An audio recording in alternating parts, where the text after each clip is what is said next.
En esta parte de preliminares vamos a ver algunas cosas. Serán las siguientes. Primero, propiedades.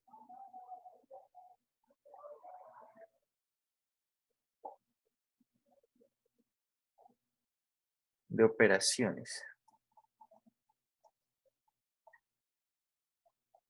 con fracciones.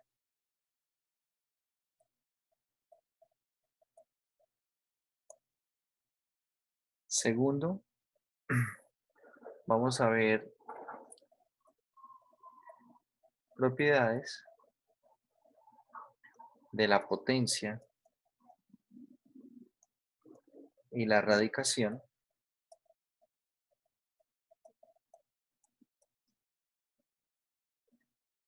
Tercero, vamos a ver algunos casos particulares con respecto a lo que es la factorización. Vamos a ver ahí diferencia de cuadrados, de cubos, suma y diferencia de potencias enésimas, cuando se pueden factorizar. Vamos a hablar aquí también del teorema del factor, del teorema de, bueno, de definir lo que es una raíz para un polinomio. Acá enlazado a esto, en la parte de factorización, bueno, vamos a ver eh, raíces y teorema del factor. Y enlazado con esto vamos a ver algo que conoceremos como el criterio o método de Eisenstein. El método de Eisenstein.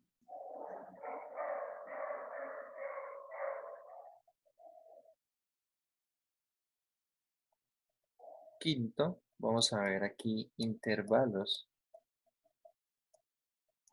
y desigualdades. Y a lo largo del desarrollo de todo esto, vamos a ir trabajando con algunas propiedades básicas que por ahí deberíamos ir conociendo. Entonces, para que también tengamos eso en cuenta. Bien. Básicamente esto es lo que quiero que veamos en la parte de preliminares. Algunas cosas van a ir bastante rápidas, tal vez en otras nos tomaremos más tiempo, tal vez en el punto 4 y quinto nos tomaremos más tiempo.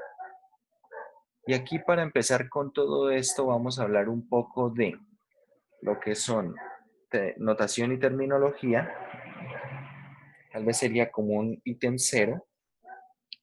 Tal vez el ítem cero sería notación y terminología.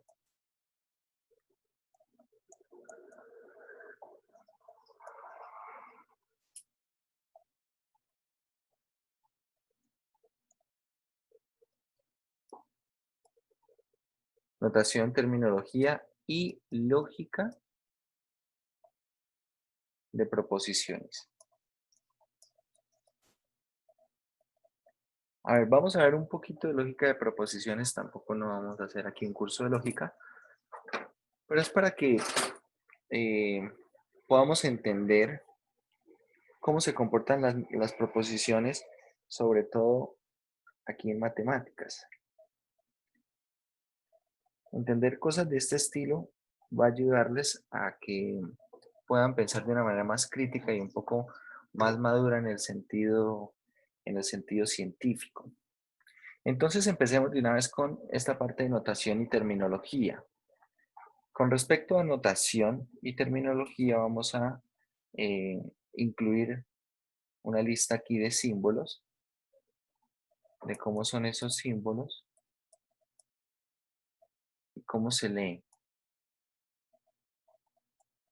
Algunos tal vez ustedes ya los conocen, otros vamos a conocerlos. Empecemos por el siguiente símbolo. Este símbolo que está aquí, ¿cómo se lee? ¿Pertenece? Pertenece. Pertenece. Entonces se lee pertenece, pertenece a, pertenece a. A ver, este otro símbolo. Este se utiliza más estos que voy a escribir al principio se utilizan más en conjuntos, ¿sí? Digamos, si quieren poniendo un ejemplo, abusando un poquito de lo que es algo de la notación. ¿Por qué abusando un poquito? Porque por ahora no hemos visto esta notación para conjuntos numéricos, pero por ejemplo, podemos decir 5 pertenece a los reales. Bien. Esto que estoy escribiendo acá como segundo símbolo es como una C. Se ve como una C. Este se lee contenido en. Para el ejemplo, entonces tenemos aquí A contenido B. Se usa en conjuntos, en, en contexto de conjuntos. A la vez que tenemos este otro, se escribe de esta manera. Y de hecho la forma de leerse es la misma, pero el significado es ligeramente diferente. ¿Cuál es la diferencia entre el segundo y el tercero? Que el segundo simplemente decimos que está contenido y acá, por ejemplo, tenemos que es un subconjunto propio. Pero el tercero es un subconjunto, pero con la posibilidad ¿de qué? De ser el conjunto mismo. ¿Bien? De ser el conjunto mismo. Les doy un ejemplo. Vamos a decir que B es el conjunto de estudiantes, el conjunto de estudiantes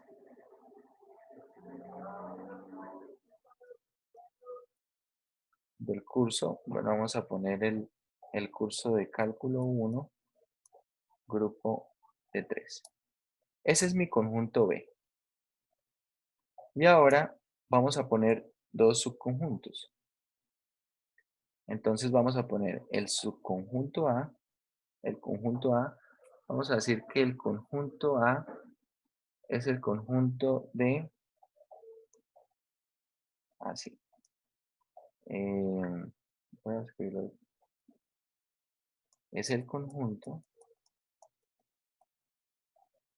de los estudiantes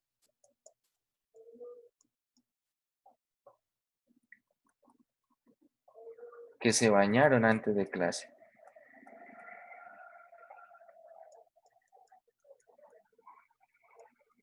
Antes de clase.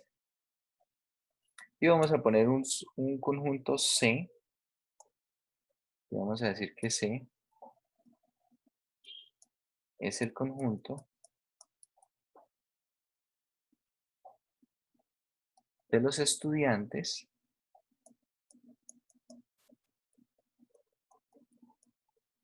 es el conjunto de los estudiantes que nacieron en un año par. En un año par, qué sé yo, quien nació en 2004, 2006, 2008, algo así. Entonces, a ver, observemos. Algo que esperaría yo que fuera bastante cierto decir, es que C es un subconjunto de B, ¿cierto? Estoy hablando acá del conjunto de los estudiantes del curso que nacieron en un año par. Entonces, así como lo estoy definiendo, todos los estudiantes de este curso que nacieron en un año par están contenidos en el conjunto de estudiantes del curso, ¿cierto? Están contenidos en el conjunto de estudiantes del curso. ¿Hay alguien aquí que haya nacido en un año impar?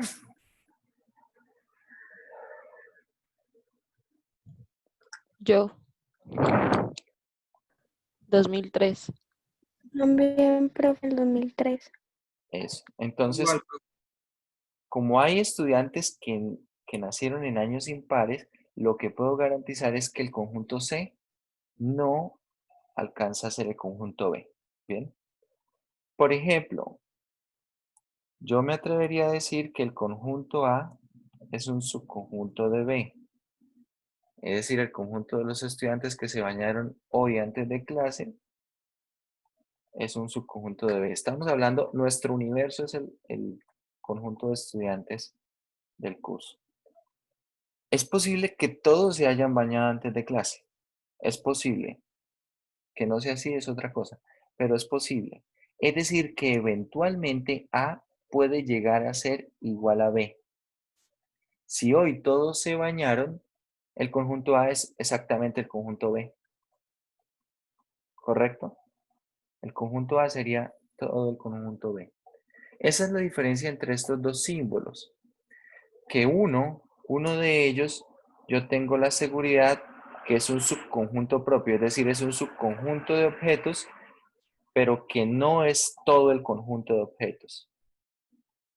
Pero en la segunda opción, en este segundo símbolo, es un conjunto que puede llegar a ser todo el conjunto de objetos, ¿sí? Puede ser todo el conjunto B. Esa es la diferencia entre esos dos. Se lee de la misma manera.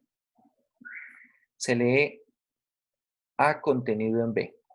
La diferencia es que en el primero tenemos un subconjunto propio y en el segundo tenemos un subconjunto que puede llegar a ser igual al conjunto B, ¿vale? En algunas ocasiones pueden encontrar en textos algo de este estilo. Y esto se lee contenido, pero diferente de. Si ustedes observan, ahí se está tachando la partecita de la igualdad. En algunas ocasiones, se utiliza, dependiendo del texto que estén leyendo, se utiliza como si fuera el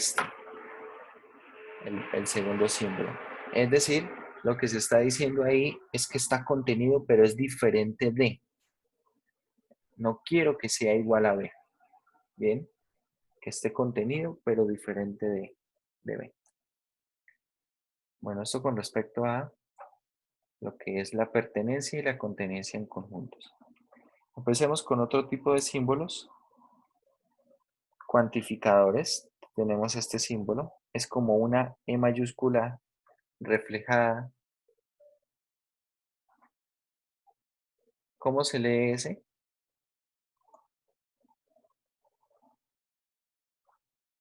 Este símbolo se lee como existe.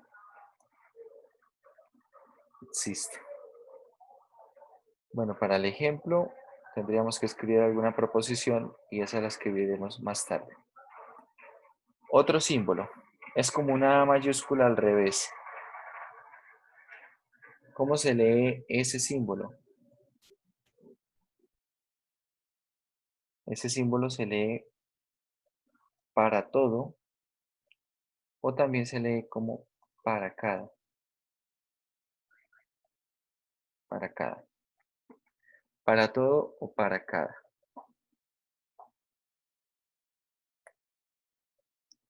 Dentro de lo que es la escritura de conjuntos, tenemos algunos otros símbolos, como por ejemplo, dos puntos o una barra vertical dentro de conjuntos. Estos dos se leen como tal que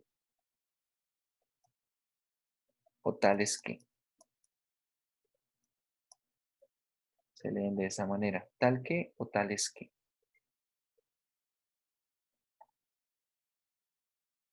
Dentro de la misma escritura de conjuntos tenemos los siguientes tres símbolos, que son conectores.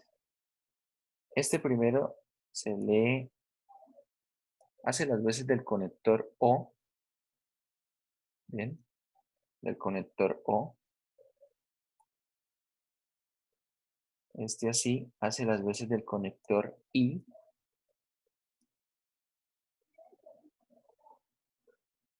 Y este hace las veces del conector O exclusiva, que es una O tildada, es una O exclusiva. Bien. Por ejemplo, usando el contexto de los números reales, voy a escribir algo como lo siguiente.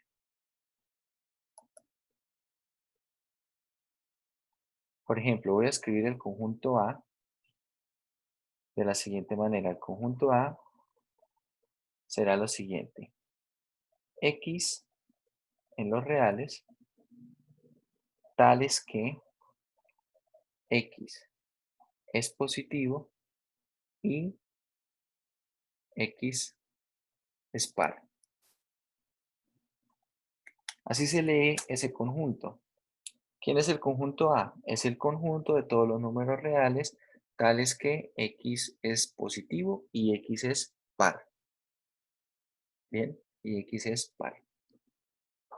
Acá ya estamos usando varios de los símbolos. Estamos usando el pertenece, estamos usando el tales que, estamos usando el conector y algo que es importante resaltar aquí también es que cuando ustedes escriban conjuntos, por comprensión, estos conjuntos utilizan llaves.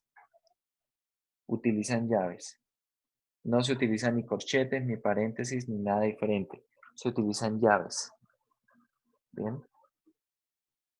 Acá tenemos entonces ya el uso. A veces puede ser que se le ponga acá comas en esta i.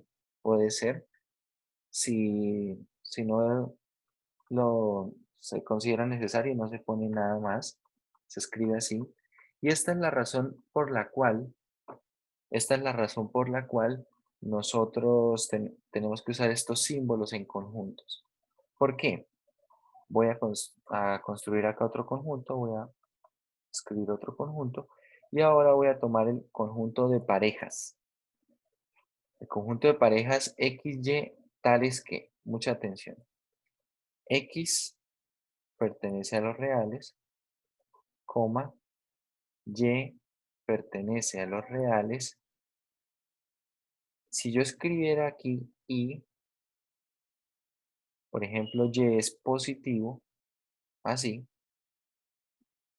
¿Qué pasa si yo en lugar de poner este conector Y, escribo una I, la I usual para hacer la conexión? El problema se convierte en lo siguiente. Acá, bueno, lo estoy escribiendo de otro color. Si yo escribo esta I aquí, esto genera confusión. ¿Por qué? Porque también dentro de mis conjuntos voy a agregar variables, esas variables Y. Entonces, ¿qué pasa? Si yo pongo esto acá, cuando lo tengo escrito, tal vez no logro diferenciar si de pronto ahí es un Y es positivo o simplemente que Y por Y es positivo. Bien, se puede llegar a confundir con una variable. Y como es posible que eso ocurra, para evitar eso, la solución ¿cuál es? Utilizar este símbolo. Este símbolo se utiliza dentro de conjuntos, haciendo las veces de el conector Y. ¿Vale? ¿Por qué la O también tiene un símbolo? Porque la O eventualmente se puede confundir con un cero. Entonces, para no confundir esa O con un cero, se utiliza también este símbolo que está aquí. La pregunta, ¿qué es la O exclusiva? ¿O exclusiva qué es? ¿Les suena de algo?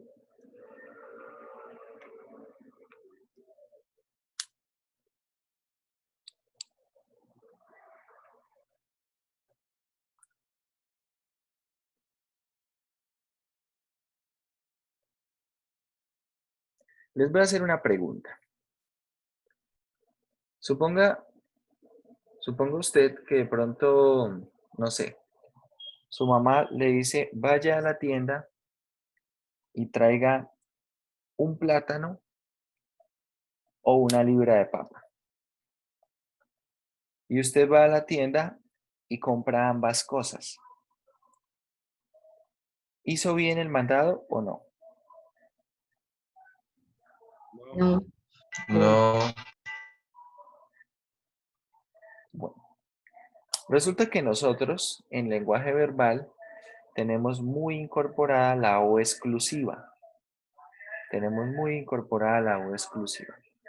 Ahora suponga el siguiente contexto.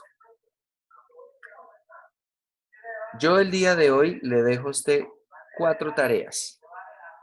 4 tareas. Y le digo, las tareas me las puede entregar el viernes o el sábado. Y usted me entregó 2 tareas el viernes y 2 tareas el sábado. ¿Lo hizo bien o lo hizo mal? Mal porque sería Lo hizo bien. Y si entregó las 4 tareas el sábado, ¿lo hizo bien o lo hizo mal?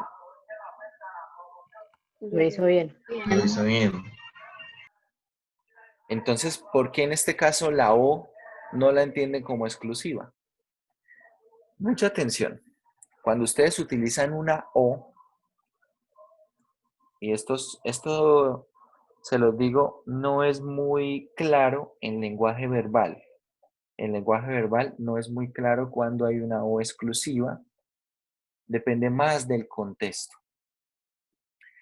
Pero cuando es escrito, es suficientemente claro porque precisamente la escritura debe estar correcta. Cuando uno dice, traiga plátano o papa, entonces, traiga plátano o papa, son correctas.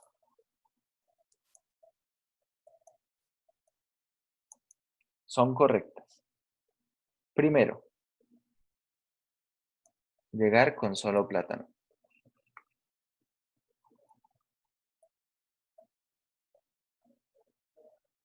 Solo con plátano es correcto.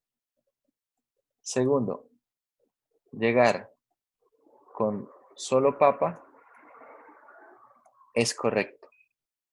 Y también es correcto llegar con ambas cosas. Así como está escrito, la instrucción traiga plátano o papa, cualquiera de estas 3 es correcta. Cualquiera de las 3. Es decir, puede ser que usted traiga una, traiga la otra o traiga las 2. ¿Qué es lo único que es incorrecto? No traer nada o traer algo diferente. ¿Sí? Que de pronto usted llega a la casa y dice, no había ni plátano ni papa, traje yuca. Bueno, es recursivo, no se quedó varado, pero no cumplió con la instrucción. No trajo ni plátano ni papa. Eso sería incorrecto para la instrucción. ¿Qué ocurre? Que nosotros en lenguaje verbal estamos muy acostumbrados a la O exclusiva. ¿Cuál es la diferencia en el lenguaje escrito? Si en el lenguaje escrito, mucha atención, acá esta O estuviera tildada y estoy exagerando mucho con la tilde, ahora, ¿cuáles son correctas? Solo las primeras 2. Es decir, con la O exclusiva, traer ambas cosas es incorrecto. ¿Bien? Traer ambas cosas es incorrecto. Hay cosas que admiten situaciones que son excluyentes. Hay cosas que admiten situaciones que son excluyentes. Quiero que me den un ejemplo.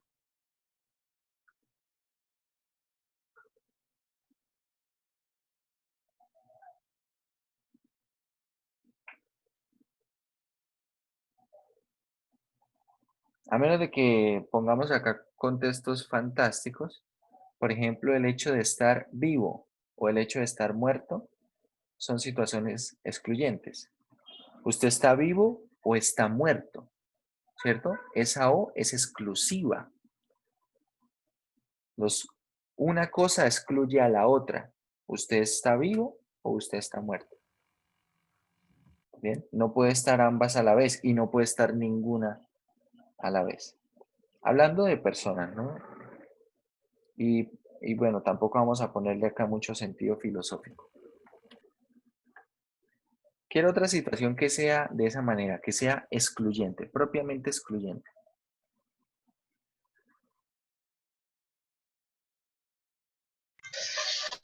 Aquí, pues ya.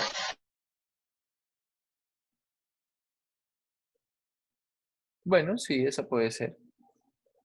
Está aquí o está allá. Depende del allá, ¿no? Porque puede ser que no esté ni allá donde está pensando la persona que habla. Pero sí, más o menos podríamos decirlo algo así. Usted está aquí o no está aquí. Son cosas excluyentes, ¿cierto? Por ejemplo, en el contexto matemático, un número real diferente de cero es positivo o es negativo, ¿cierto? ¿Cómo se escribiría esto en lenguaje escrito? Veamos a ver.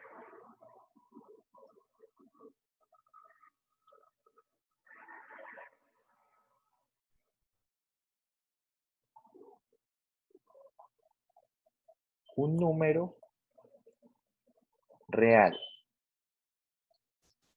diferente de cero, voy a escribirlo de dos maneras. Diferente de cero, coma, es positivo o exclusivo es negativo. ¿Cierto? No puede ser las dos cosas a la vez. No puede ser positivo y negativo a la vez. Y tampoco es posible que no sea ninguna de las dos. Es decir, en la O exclusiva, lo único que no se acepta es que se cumplan las dos o que se incumplan las dos. Se tiene que cumplir exactamente una de las dos. Con la O normal se pueden cumplir una de las dos o ambas. ¿Bien? Es la diferencia de una O con una O exclusiva. Con una O exclusiva. Si por ejemplo yo le digo, entregue la tarea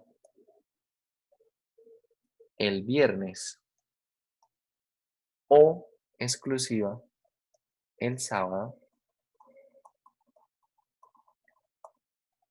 tengo que entregar la tarea uno de los 2 días. Supongamos que son, como digo, 4 tareas. Si usted entrega 2 tareas el viernes y 2 el sábado, ¿cumplió con la instrucción que está escrita? No. No, ¿cierto? No puedo hacer ambas cosas. No puedo entregar tarea el viernes y el sábado también. No. Tengo que hacerlo exactamente uno de los 2 días, ya sea el viernes o ya sea el sábado, pero no entre los 2 días. Entonces, hay contextos en los cuales el lenguaje, el lenguaje verbal es bastante claro.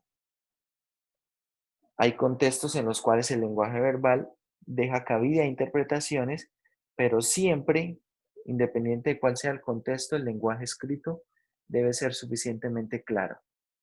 Si la O que aparece allí no es exclusiva, es que hay posibilidad de ambas opciones. Hay posibilidad de que se usen ambas opciones.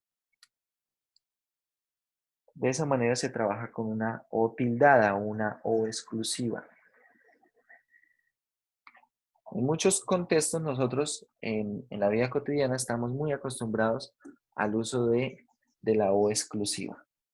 En otros tal vez no es muy claro, pero cuando no es muy claro, a veces pues la gente hace aclaraciones, ¿no?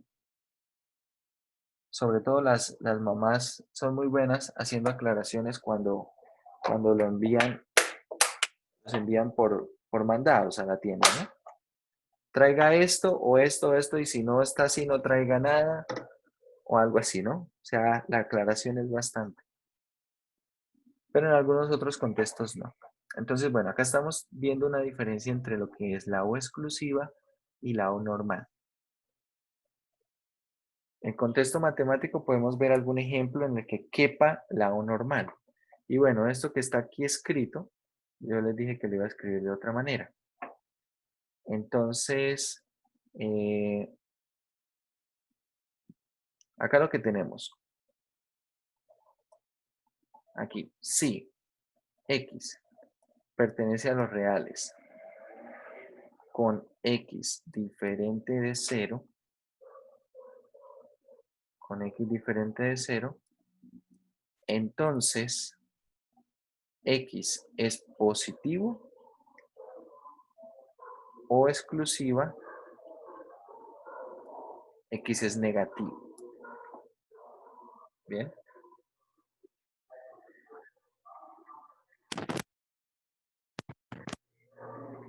A ver, aquí como no estamos en un contexto netamente de conjuntos, podríamos quitar este signo, pero ojo, si yo escribo esto así, es necesario poner acá comas.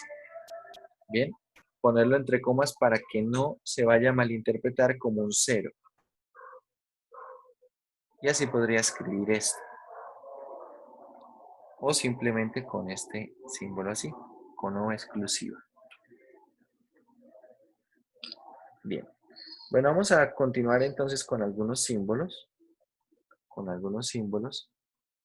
Estos símbolos eran símbolos relacionados más con conjuntos. Los primeros que vimos estaban más relacionados con pertenencia y continencia, que también tiene que ver con conjuntos. Luego algunos cuantificadores, el existe, el para cada. Estos separadores tales que ayudan a plantear una conclusión, se utilizan sobre todo en conjuntos, y estos conectores. Ahora vamos a ver algunos que tienen que ver un poco más con lo que son elementos en una proposición. Entonces, continuamos. El símbolo, así, 2 líneas con una flecha, ¿cómo se lee? Esto se lee como entonces.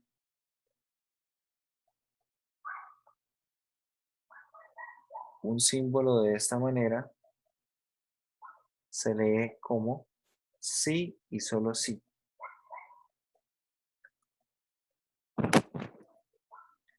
Sí y solo sí. Y ahora tenemos la negación de algunos símbolos. La negación de algunos símbolos.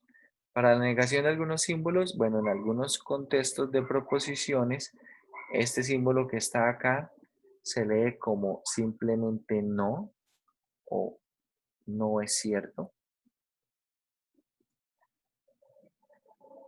o no es cierto que, bien, o no es cierto que. Y ya es explícitamente la negación de algunas cosas es lo siguiente, como por ejemplo la negación de la igualdad. ¿Cómo se lee este símbolo? Diferente. Exacto, se lee como diferente de,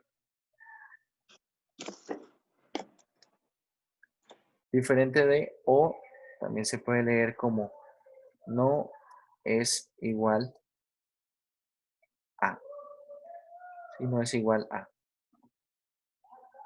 De esa misma forma tenemos la negación de algunos símbolos. Por ejemplo, bueno, empecemos con el pertenece. Así como se lee entonces, se lee no pertenece a. El existencial se lee como no existe. Bien. Tenemos ese no existe, no pertenece.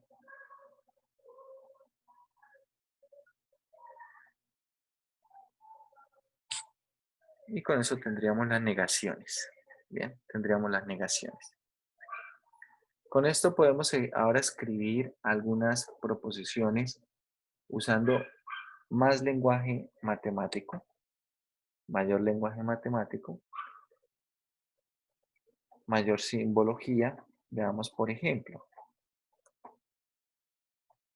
A ver, vamos a escribir la proposición de hace un rato de si x es un número real y x es diferente de cero, entonces x es positivo o es negativo, ¿sí? ¿Cómo podemos escribir esto? De dos formas.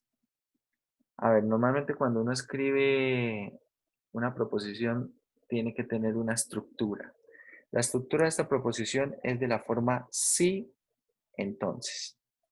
A veces el sí, cuando tenemos clara la estructura y la simbología, no se escribe el sí. Voy a mostrarles cómo. Si x pertenece a los reales y x es diferente de cero, mucha atención, acá normalmente escribiría un entonces y ya voy a cambiar esta frase ligeramente. Entonces, x es positivo o exclusiva, x es negativo. Pero,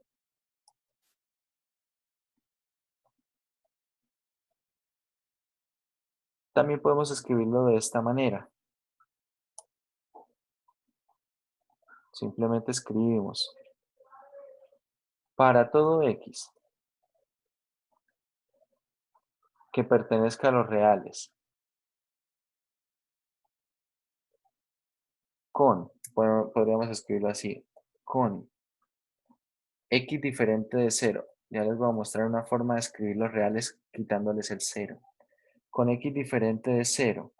Acá en lugar de coma, simplemente ponemos la flecha de entonces. Entonces, x es positivo o exclusiva, x es negativo. O x es negativo. Bien, lo podemos escribir de esta manera. Resulta que cuando uno usa cuantificadores hay que tener mucho cuidado con el uso de los cuantificadores. ¿Por qué? Ahora, cuando nosotros estamos hablando de proposiciones, esto ya es escritura de proposiciones. Podemos adelantarnos entonces allí un poco y hablar de esto, bueno, así como habíamos escrito acá en lo que íbamos a ver, ¿cierto? Acá vamos a ver lógica de proposiciones. Entonces, vamos a hablar de la lógica de las proposiciones. Mucha atención.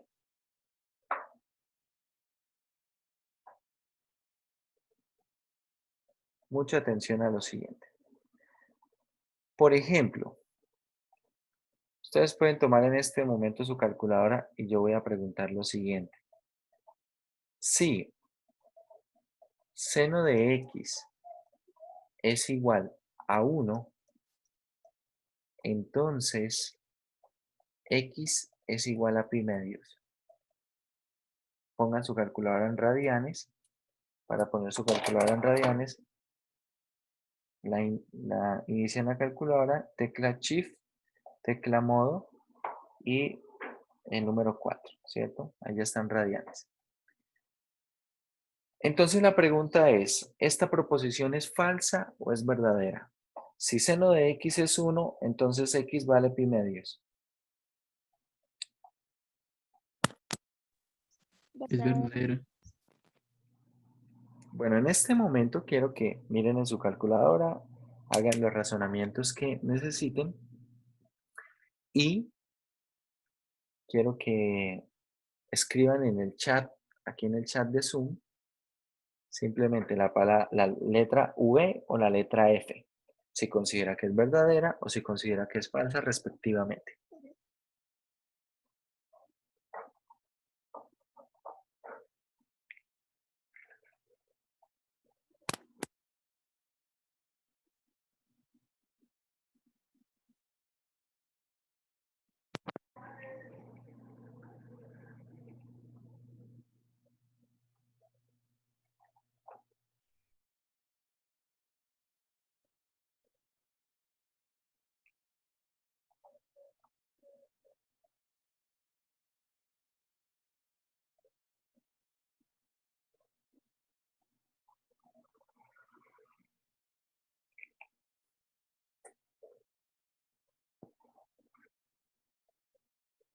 Bueno, tenemos ahí 23 votos, todavía faltan varios.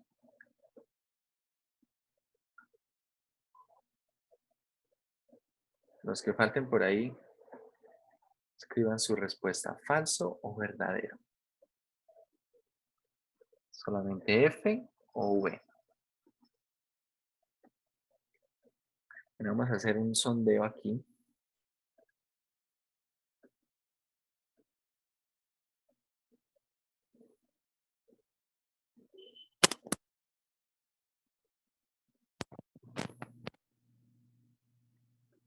Bueno, por unanimidad, todos dijeron verdadero. ¿Cierto? Verdadero, el 100% de los votos. Falso, 0% de los votos. Bueno, efectivamente esta proposición, así como está escrita, es falsa. Efectivamente esta proposición es falsa. ¿Por qué? ¿Por qué es falsa? Yo me pregunto qué hicieron para verificar que era verdadera. ¿Qué hicieron? Pues sacamos el seno de pi medios y dio 1. Vale, sacaron seno de pi medios y dio 1. Pero, por ejemplo, ¿cuánto es el seno de 5 pi medios?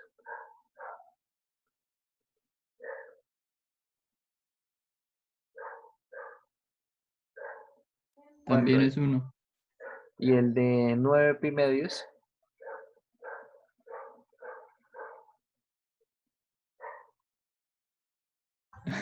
También es 1. También es 1, ¿cierto? Hay infinitos valores, eso ya lo iríamos a ver cuando veamos funciones trigonométricas, vamos a repasar esas cosas. También es 1. También es 1. Es decir, que ustedes están leyendo y estos errores o estas dificultades de concepción están bien en este momento y es bueno que en este momento las podamos charlar, las podamos corregir. Por eso quería que habláramos de lógica de proposiciones. Las estructuras sí entonces son estructuras muy específicas. El sí, lo que está después del sí, acá viene, bueno, vamos a ponerlo de esta mejor manera. Sí, y acá viene condición. Entonces, conclusión. Si tengo esta condición, tengo esta conclusión. Bien. Pero no puedo, no es correcto a partir de la conclusión verificar la condición. ¿Qué fue lo que ustedes hicieron? A partir de x igual a pi medios, verificaron la condición. ¿Vale? Y ya les voy a mostrar qué ocurre.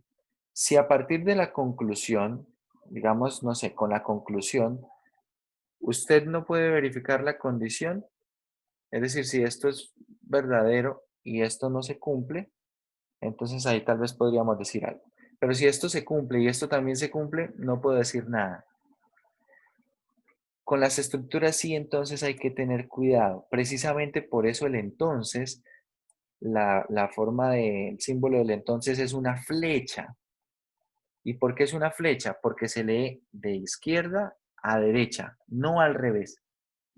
¿Bien? No se puede ir al revés. Entonces esta es falsa. ¿Por qué? Y bueno, tal vez alguien se estará preguntando, pero ¿por qué si cuando yo reemplazo en pi medios sigue siendo 1? Porque no puedo concluir que sea pi medios. Y si tal vez eso no es del todo claro, les pregunto lo siguiente. Voy a poner aquí una proposición. Si, condición, Pedro es colombiano. Condición. Entonces, conclusión,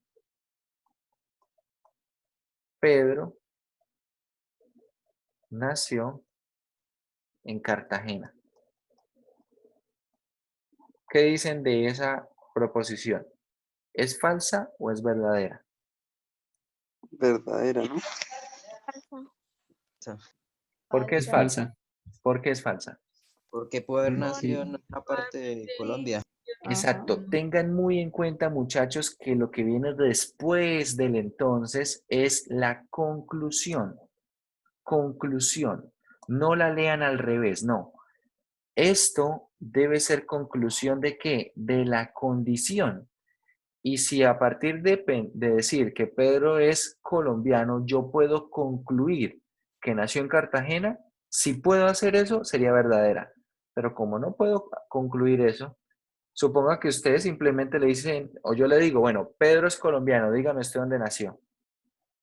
¿Usted qué me va a decir? No, yo qué voy a saber. Puedo haber nacido en tantos lugares, ¿cierto? Entonces, no puedo decir simplemente no nació en Cartagena. No. Es decir, que no puedo llegar a esa conclusión, ¿vale? Con la condición, tengan en cuenta que esto es como si fueran espacios. Entonces, ahora suponga usted lo siguiente. Yo le pongo acá esto como espacios. Le pongo espacios. Y le digo, Pedro es colombiano. Entonces, Pedro nació en, y quiero que me dé una ciudad. ¿Puedo concluir algo? Ahora pregunto eso. ¿Puedo concluir algo? ¿Solamente así? No, no, señor. No, señor. No, ¿cierto? No puedo concluir en dónde nació, ¿vale? No puedo concluir en dónde nació. Por la misma razón, si seno de x vale 1, no puedo concluir exactamente que x vale pi medios. No puedo concluir exactamente que Pedro nació en Cartagena, ¿sí? Pedro pudo haber nacido en otras ciudades, así como x puede ser cualquier otro valor de la siguiente forma. X puede ser pi medios, puede ser 5 pi medios, o puede ser 9 pi medios. De hecho, X, si yo le digo X es de la forma pi medios más 2n pi, más 2n pi, ahora esto sí es verdad. ¿Por qué? Porque le estoy dando de una forma expresada todos los posibles valores. Estoy dando todos los posibles valores. ¿Bien? Es como acá en el caso de Pedro. Si yo digo, bueno, si Pedro es colombiano, entonces Pedro nació en la ciudad de, acá podría dar la lista de todas las ciudades de Colombia y ahora estaría correcta la conclusión.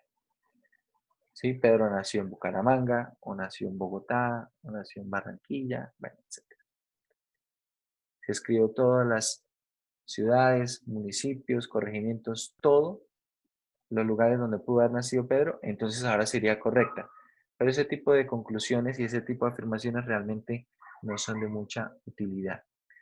Así debemos también mirar las proposiciones en matemáticas. No puedo, a partir de la conclusión, verificar la condición. No. No puedo a partir de decir, ah, bueno, si nació en Cartagena es colombiano, entonces está bien. No. Siempre véanlo de esta manera y esto quiero que se lo graben muy bien, muchachos. Lo que viene después del sí es una condición y lo que viene después del entonces es una conclusión. Pero ojo, ¿esta conclusión de qué es? Es conclusión a partir de la condición, no al revés.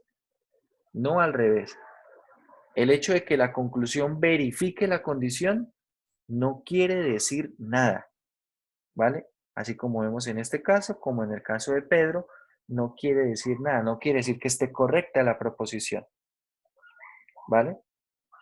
Entonces hay que tener cuidado con lo que son las proposiciones en matemáticas porque muchas veces nos encontramos con cosas de este estilo, con cosas de este estilo.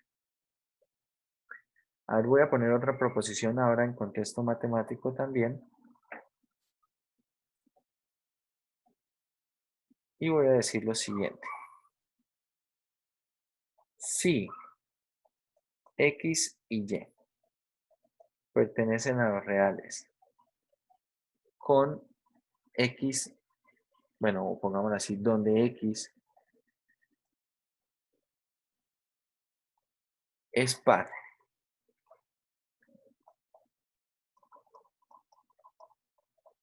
Entonces, X por Y es par.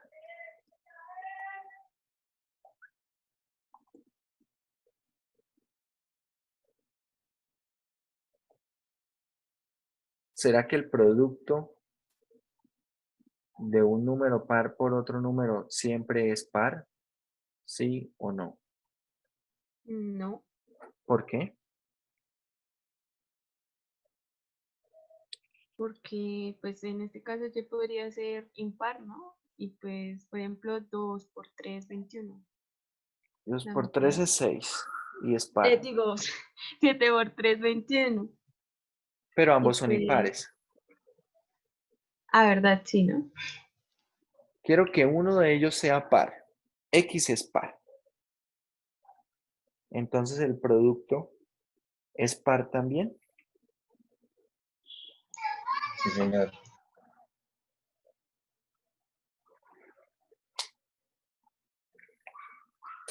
¿Sí? Sí, señor. Bueno, Sí, señor. esto también es falsa. Bueno, ahora les digo es falso. Quiero que me expliquen por qué.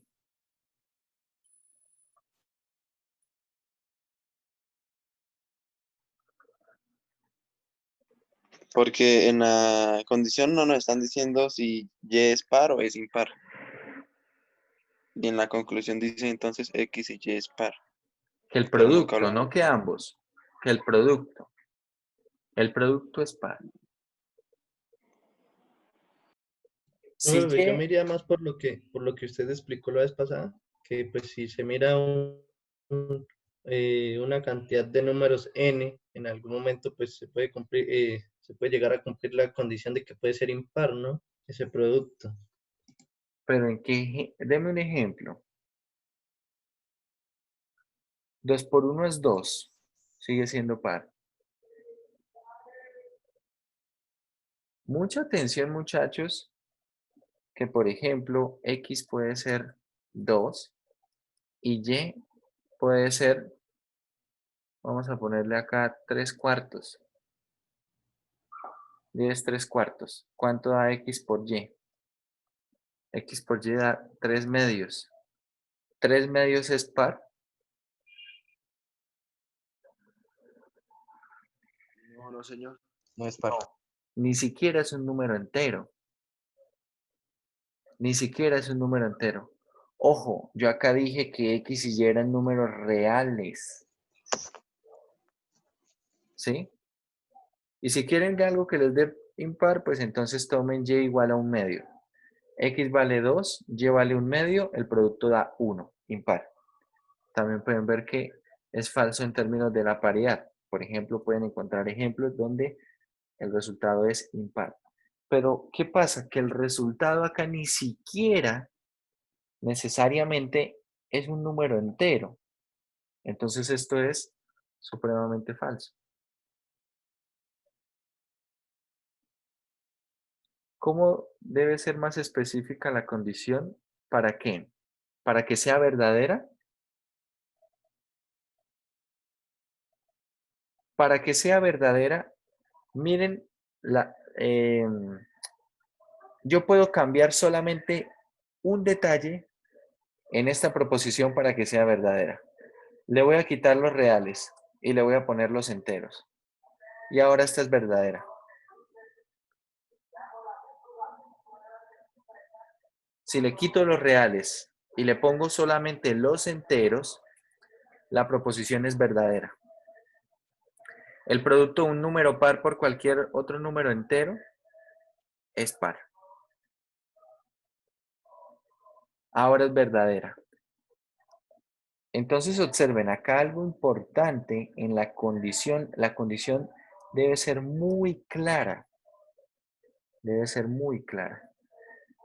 Estas son las condiciones. Deben ser muy claras las condiciones para poder tener la conclusión Bien.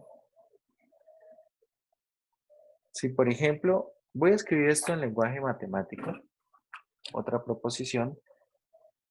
Al principio, varias de estas proposiciones, muchachos, puede ser que los hagan dudar, puede ser que no vean tal vez el trasfondo de las proposiciones, pero en la medida que ustedes se van familiarizando más con ellas y estas proposiciones aparecen todo el tiempo, en los cursos de cálculo, todo el tiempo aparecen, entonces cada vez que vamos avanzando en el desarrollo de los cursos, esto va siendo un poco más fácil para ustedes.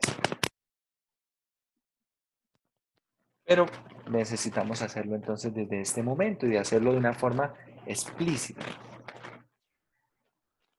Voy a poner la siguiente proposición. Para todo X,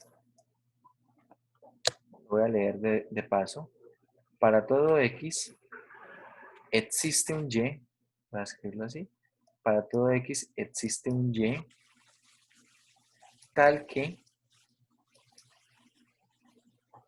X por Y es igual a 0. ¿Qué dicen ustedes? ¿Es verdadero o no?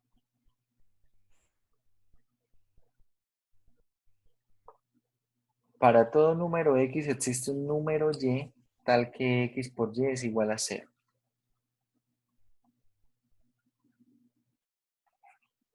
Sí, profe, porque Y podría ser 0, ¿no? De hecho, este Y será 0, este Y será 0, y así como está escrita esta proposición es verdadera independientemente de lo siguiente. A ver, vamos a escribir, voy a escribir esta misma. Para todo X existe un Y tal que X por Y es igual a 1.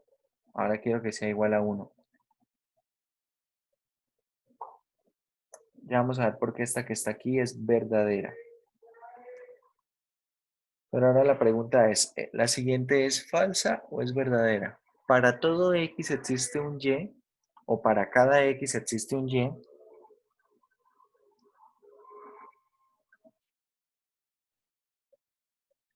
tal que X por Y es 1. Yo diría que es verdadera. ¿Es verdadera? ¿Quién sería el Y?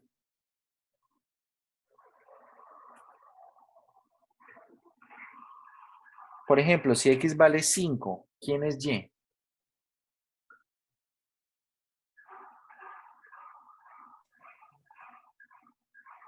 Un quinto sería el inverso de Eso, el 5. inverso multiplicativo. Si X vale 5, Y sería un quinto. Si X vale 20, Y sería un veinteavo. Y si X vale 0, ¿quién es Y?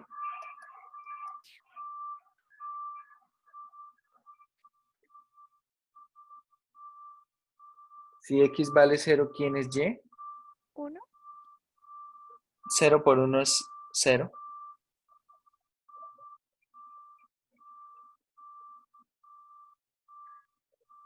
Cero sobre cero es igual a 1, ¿no?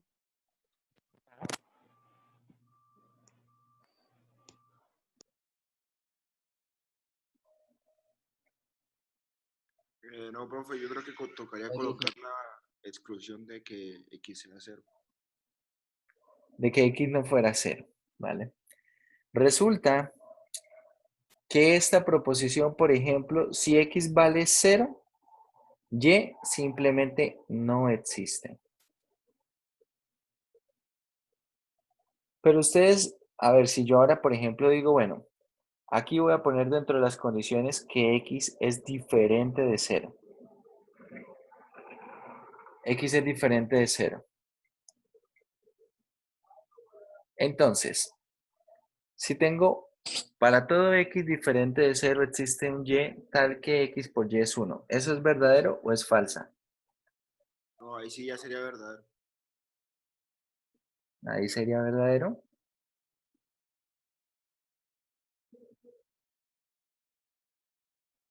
De hecho, aunque le ponga esta conclusión, Pero Y Y también podría valer 0, entonces queda igual a 0.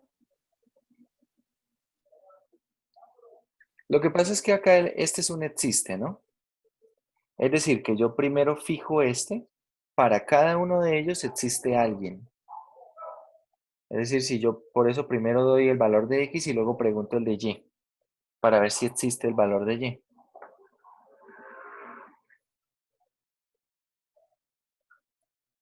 Esta proposición, incluso poniéndole esta condición que X sea diferente de 0, es una proposición falsa. ¿Por qué? Porque no me están diciendo dónde viven los números. ¿Qué tal que de pronto acá los números sean números enteros?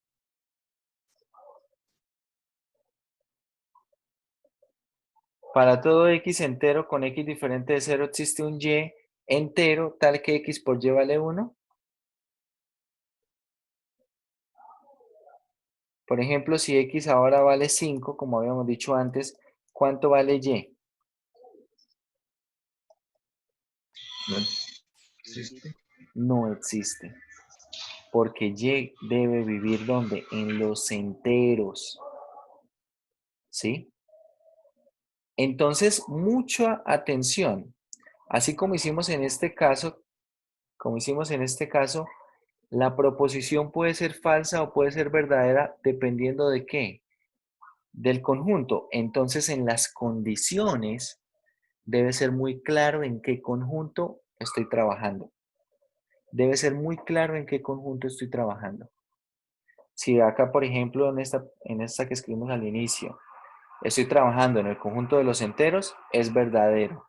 Si estoy trabajando en el conjunto de los reales, la misma proposición es falsa, ¿cierto? Es falsa. Lo mismo pasa acá. Tal vez ustedes estaban pensando en los reales, pero en las condiciones no se había dicho si eran reales o no. Si son reales, ojo, si son números enteros así como está escrito, es falso. Si acá, en lugar de ser números enteros, son números reales, entonces esta proposición es verdadera. Esta que está aquí, así escrita, es verdadera. Entonces, parte de las condiciones debe ser dónde viven los números con los que estoy trabajando. Si a mí no me dicen en qué conjunto estoy trabajando, virtualmente esa proposición puede ser falsa. Sin embargo, hay proposiciones, por ejemplo acá, para todo X existe un Y tal que X por Y es 0. Sí, para todos existe alguien. ¿Quién? Precisamente Y igual a 0. Y acá no importa si son los reales. Si pongo los reales, se cumple. Si pongo los enteros, también se cumple. ¿Cierto? También se cumple. Incluso si ponemos los naturales, también se cumple. El 0 es un número natural. Entonces hay proposiciones que son verdaderas independientemente de el conjunto en el que se trabaje. Conjuntos numéricos, ¿no? Pero hay proposiciones que dependen del conjunto numérico.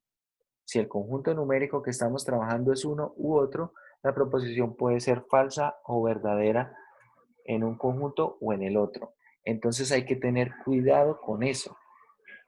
Parte de las condiciones debe ser dónde están los números con los que estoy trabajando. Bien. Esto nos muestra cómo funcionan también los cuantificadores. Cómo funcionan los cuantificadores. Ahora pregunto yo lo siguiente. ¿Existe un X en los reales para todo Y en los reales tal que X por Y es igual a 1? Y acá en este para todo Y vamos a poner para todo Y y Y diferente de 0.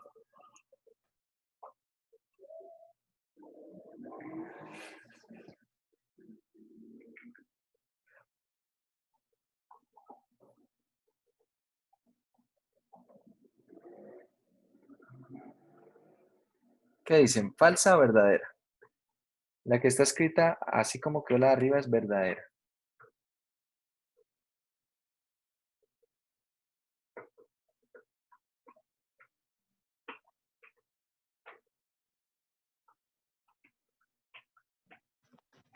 Falsa, no sé. ¿Por qué sería falsa?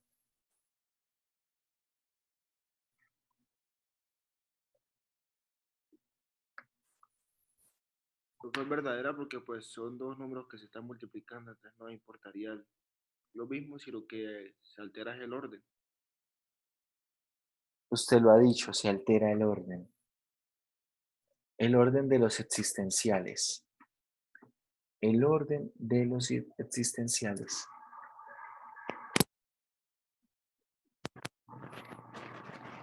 El orden de los existenciales, perdón, de los cuantificadores. De los cuantificadores. Cuantificador existencial y cuantificador para todo. Ese orden es importante también. ¿Por qué? Porque en la primera proposición que tenemos aquí en pantalla, esta que es verdadera, ¿qué dice? Que para cada número real existe alguien.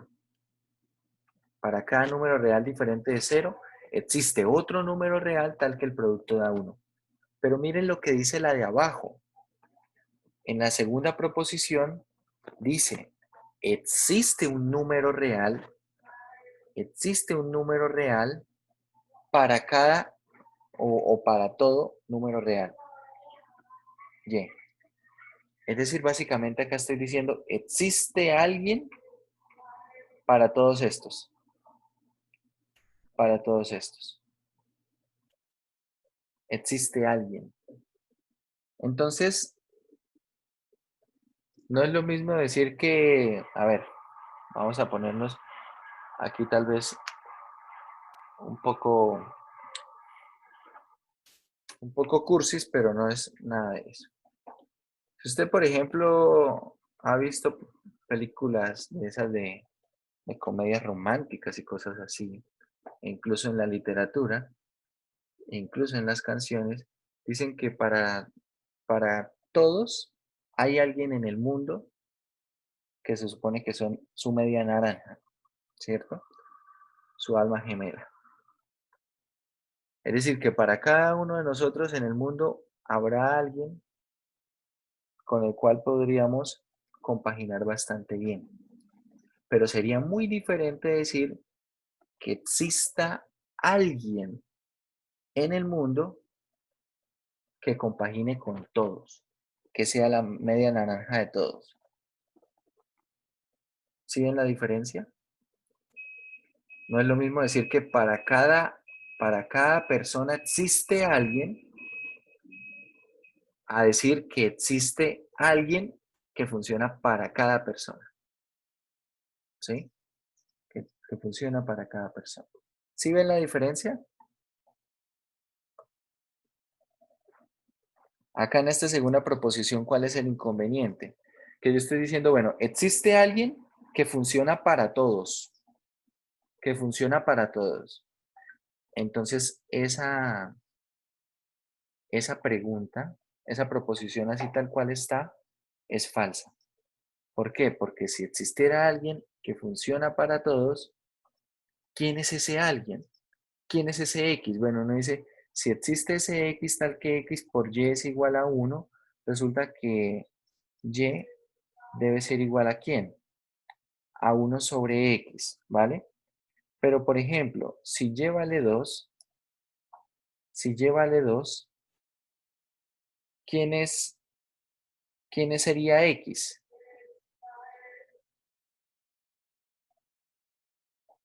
Si Y vale 2, resulta que X debería ser un medio. Entonces, listo. Ya lo encontramos ese que existe. Este un medio debería funcionar para todos. Entonces, ahora debería verificar que un medio, por ejemplo, por 5, también es 1. ¿Esto es verdadero o es falso? Falso. Falso. Es decir, que no existe alguien que funcione para todos. Porque cuando yo, por ejemplo, hago que y valga 2, encuentro a ese que al parecer existe y que debe funcionar para todos, ¿sí?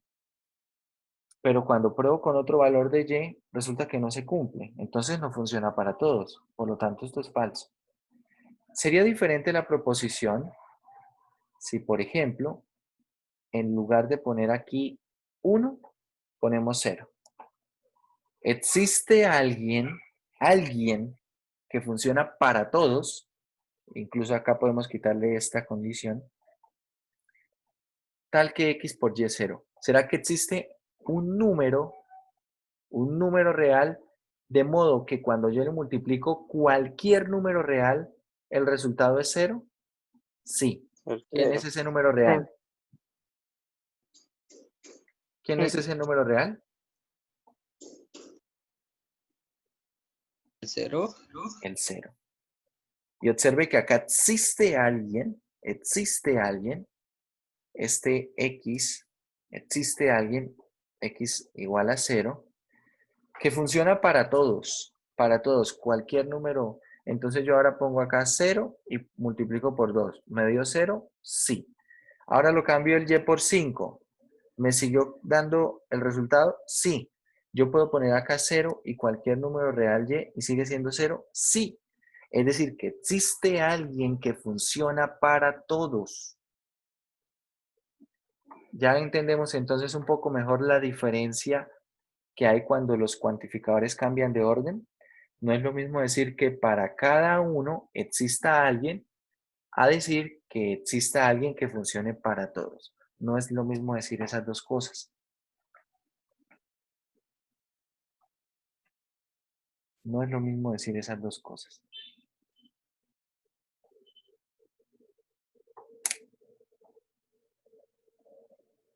Bueno, esto con respecto a la lógica de proposiciones. Resulta que cuando nosotros, para terminar con esta parte de lógica de proposiciones, cuando nosotros estamos hablando de lógica de proposiciones, tenemos cierto tipo de proposiciones o sentencias. Y las proposiciones son las siguientes. Si P, entonces Q, vamos a ponerla así, o bueno, voy a escribirla entonces en palabra. Entonces Q, esto es una proposición, ¿bien? Una proposición. Básicamente, ¿qué es una proposición? Bueno, no lo escribimos, pero vamos a escribirlo por aquí. Una proposición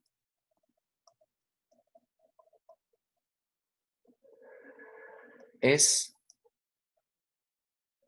una, bueno, podríamos decirlo, puede ser una frase o una sentencia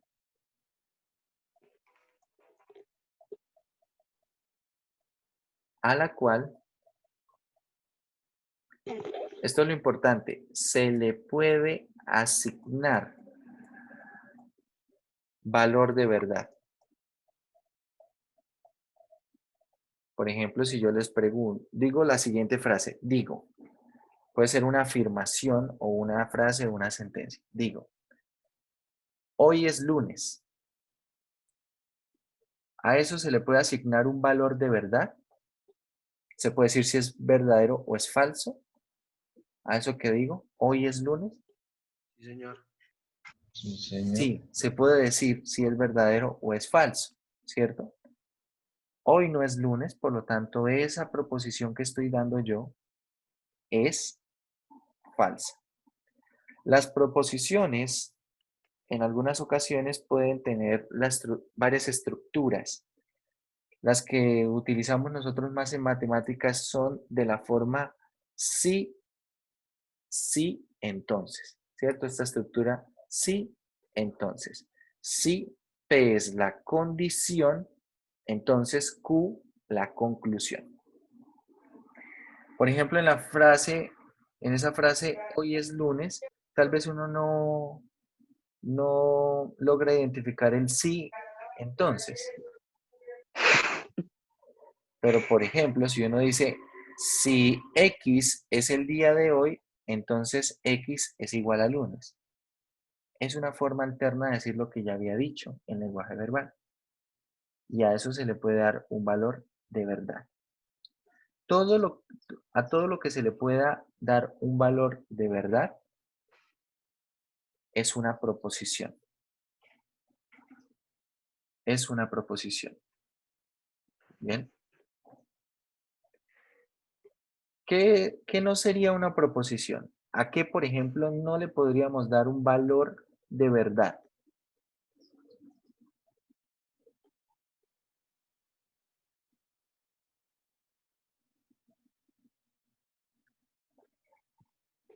¿Qué se les ocurre?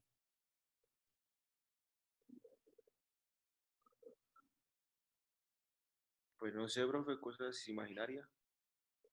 No tanto cosas imaginarias, más bien cosas que, a ver, más bien que no involucren una afirmación. Cosas que no involucren una afirmación. Bien. A ver, por ejemplo, lo que pasa es que la verdad es relativa. La verdad es relativa. Algo que aquí puede ser verdad y que aquí en nuestro contexto pueda estar bien, tal vez en otra parte del mundo no lo está. Si, por ejemplo, yo les pregunto, y esto depende de quién lo escuche, ¿es adecuado y sano comer carne de res? Bueno, lo puse en modo de pregunta, pero lo pongo en modo de afirmación. ¿Es adecuado y sano comer carne de res? ¿Falso o verdadero? Eso, ¿Por qué? porque pueden haber personas veteranas, pero Entonces, pues, ¿aquí qué ocurre? Si de pronto la persona que lo escucha, si de pronto la persona que lo escucha es una persona, por ejemplo, que sea vegana, va a decir que eso es falso, que no es ni sano ni adecuado comer carne de res. Si la persona que lo escucha consume carne de res, no tiene ningún problema, de pronto tiene familiares que tienen unas reses y tal vez trabajan con la ganadería, no creo que tal vez esa persona vaya a decir que eso sea falso. Si, por ejemplo, vamos a preguntar eso mismo en la India, no sé si ustedes lo saben, pero en la India las reses, las vacas, las consideran como un animal sagrado. Ellos, por ejemplo, consumen leche y consumen algunos productos de la vaca, pero no consumen la carne de la vaca. Entonces, si vamos a preguntar eso allá, así sea vegano o no sea vegano, le van a decir a usted que no, que eso es falso. Entonces la verdad es relativa, pero dependiendo del contexto, mire que ya sea aquí en Colombia o ya sea en la India, se le puede asignar un valor de verdad a esa proposición, ¿cierto? A esa proposición y bueno, argumentos habrán. Más o menos lo que está ocurriendo con el contexto es como si tuviéramos nosotros el conjunto numérico. Si yo digo, bueno, esta proposición es verdadera en los reales, puede ser que sí. Puede ser, y si digo es verdadera en los enteros, puede ser que sí o puede ser que no. Así está funcionando el ejemplo que estoy poniendo. Supongamos que el conjunto numérico es el universo de los objetos. Acá, en la frase que pongo yo con respecto a la carne de res, tenemos un universo que es el contexto de la sociedad colombiana y supongamos que ponemos ahí las personas que no son veganas. Entonces, en ese contexto de las personas colombianas que no son veganas, dirán que es verdadero, ¿cierto? Es verdadero, dicen sí, es adecuado y sano comer carne de res. Si nos vamos para la India, es otro contexto, ¿cierto? Otro universo, es como haber cambiado el conjunto numérico. Esa proposición allá entonces será falsa. Pero a esa afirmación se le puede dar un valor de verdad. Se puede decir si es falso o si es verdadero. Porque es una afirmación. Es una afirmación. Ese valor sería más a manera personal, creo yo, ¿no? ¿Cómo? Hable un poquito más fuerte, es que no lo escuché. Que ese valor sería más a manera personal de, o sea, digo yo, Claro, entonces, bueno, cada cual podría ser un universo, ¿no? Puede ser como el papel del conjunto numérico. Muchas personas encontrarán que eso es verdadero, muchos pensarán que eso es falso, pero se le puede asignar un valor de verdad. Se le puede asignar un valor de verdad. Hay cosas a las cuales tal vez no se les puede asignar un valor de verdad porque tal vez no tenemos las respuestas. No tenemos las respuestas. Por ejemplo, yo pregunto, ¿el centro del Sol es sólido?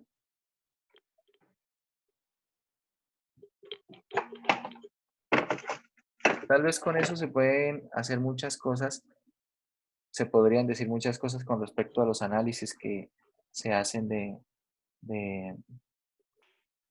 en sí el Sol es una masa gaseosa, ¿no? Pero a ciencia cierta, esa respuesta tal vez no la tengamos. Entonces, si yo pongo la afirmación, el centro del Sol es sólido.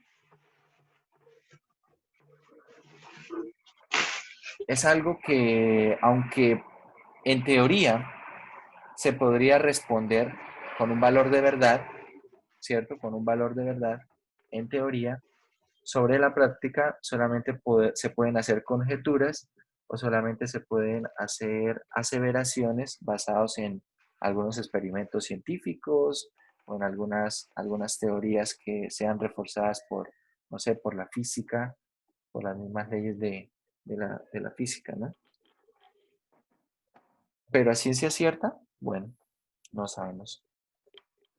Alguna persona tal vez puede decir, las pirámides de Egipto fueron construidas con ayuda de extraterrestres, que es una de las teorías que surge por los grandes bloques de piedra que se utilizaron y que además no se sacaban de canteras cercanas, sino de varios kilómetros, teniendo en cuenta el peso, la distancia, para construir las pirámides de Egipto.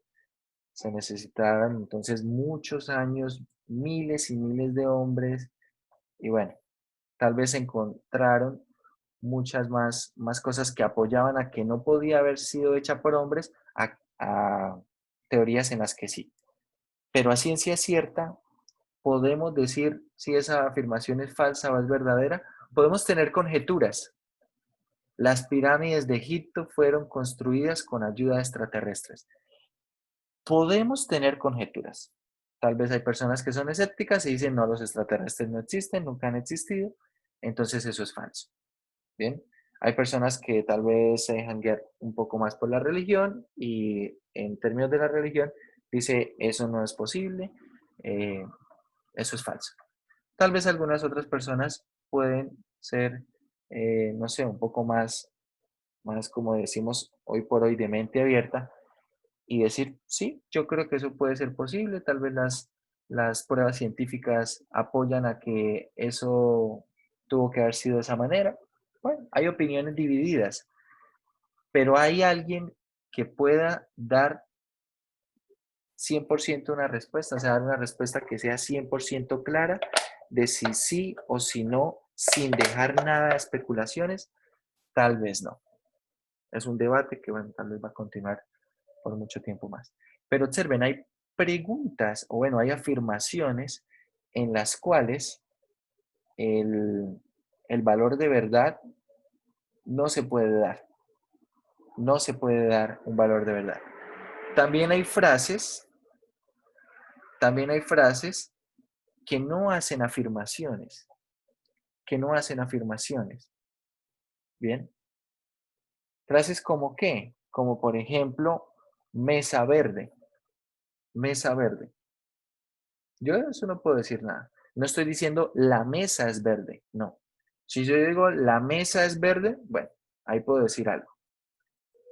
Pero si simplemente digo mesa verde, pelota azul, no puedo decir nada.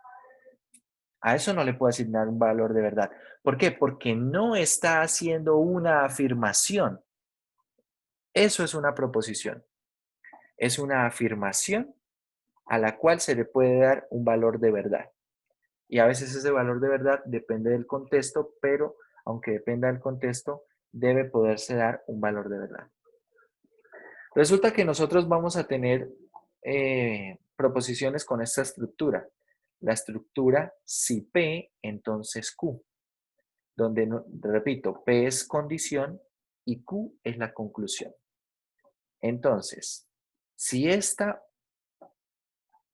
afirmación, esta proposición es verdadera, a esto le conocemos como la proposición directa. Resulta que hay una proposición que se llama recíproca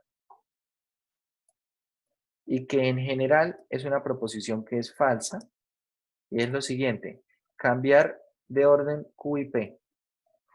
Si Q, entonces P. En general, la recíproca de una afirmación o de una proposición es falsa. Ejemplo, si P, donde P es Pedro es colombiano, entonces Q, donde Q es Pedro nació en Cartagena, esa, ¿cómo es? Es falsa. Pero si yo las cambio, si digo ahora, si Pedro nació en Cartagena, entonces Pedro es colombiano, ¿esa afirmación es verdadera o es falsa? Si Pedro nació en Cartagena, entonces Pedro es colombiano. Verdadero. Verdadera, ¿cierto? Entonces, la directa y la recíproca tienen normalmente diferentes valores de verdad. Es decir, si la directa es verdadera, la recíproca es falsa.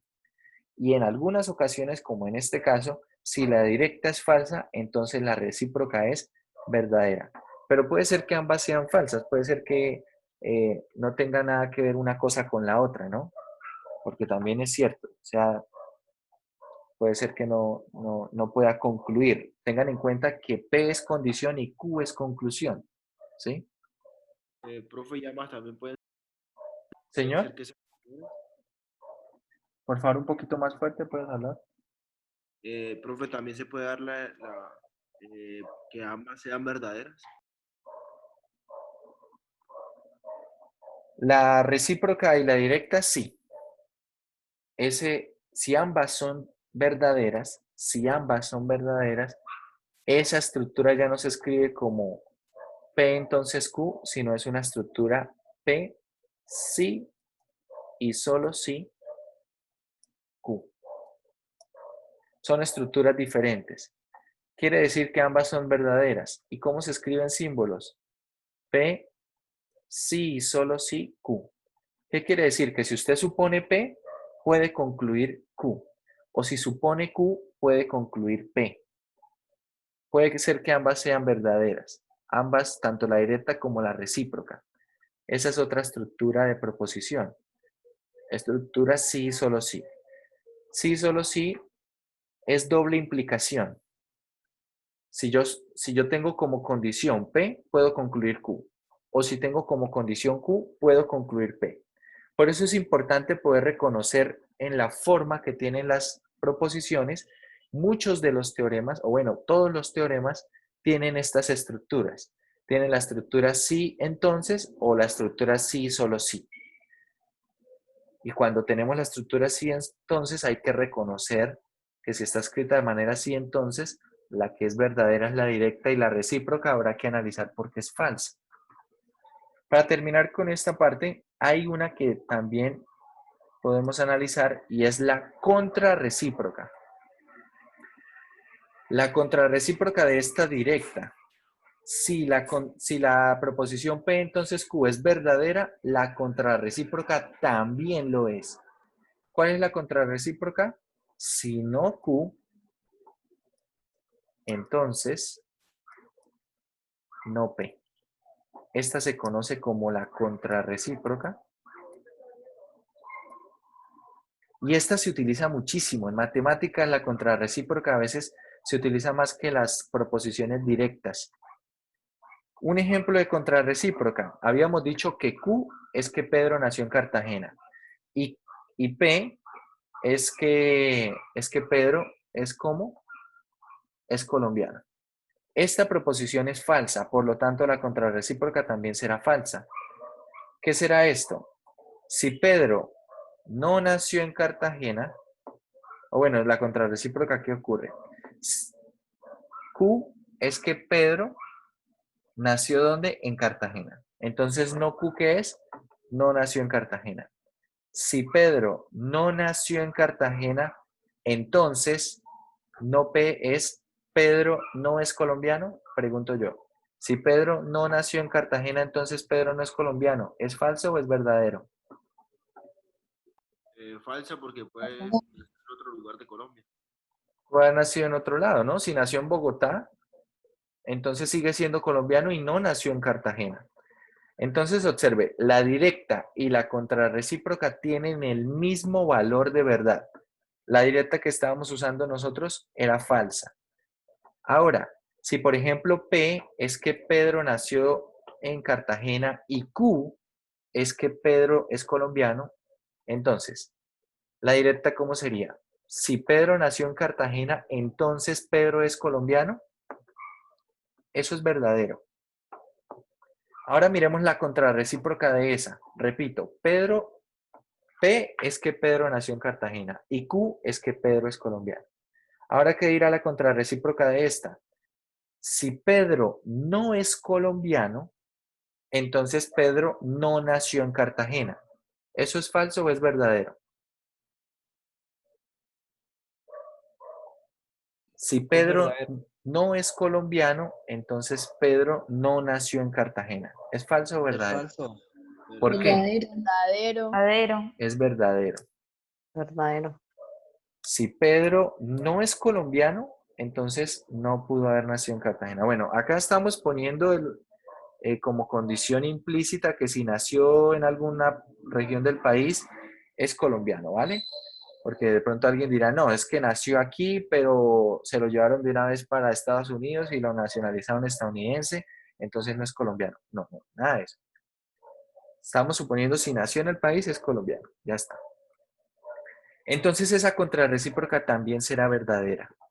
Hay que tener muy presente estas 4 formas, muchachos, tanto la directa, la recíproca, que en general es falsa. O sea, si la directa es verdadera, la recíproca en general es falsa. Cuando la recíproca también sea verdadera, tenemos el tercer tipo de proposición, que es con estructura sí y solo sí. Y si la directa es verdadera, la contrarrecíproca también es verdadera. Y si la directa es falsa, la contrarrecíproca también lo es. Es decir, la proposición directa y la proposición contrarrecíproca tienen el mismo valor de verdad. Tienen la misma asignación de verdad. ¿Bien?